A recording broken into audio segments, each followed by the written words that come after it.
of triple steps.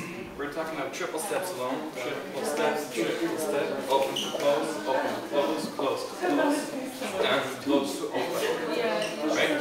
And now we said we can put them into we can lead them just by doing it. And we can do this, and we can put that into a swing out. We can do 1, 2, 3, 4, 5, 6, swing out basically, right? And shakada, shakada. Or we can go 1, 2, 3, and 4, 5, 6, and 7. And this way you can hit easier the music, because breaks tend to be on the loud beats. Then we did a couple of open to close, right? Open to close, open to close.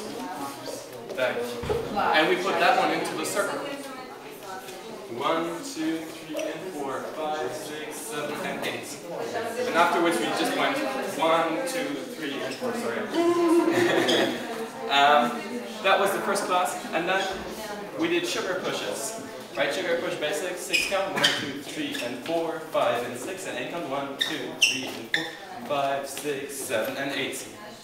And the variations we did, first variation was 1, 2, 3, and 4, 5, and 6. Second variation, we did just 2 variations. We did 2? It was the 8 count. No, yes. We did 3. No, we did 2, maybe. 1, 2, 3, and 4, 5, 6. Sorry, messed it up. Second one.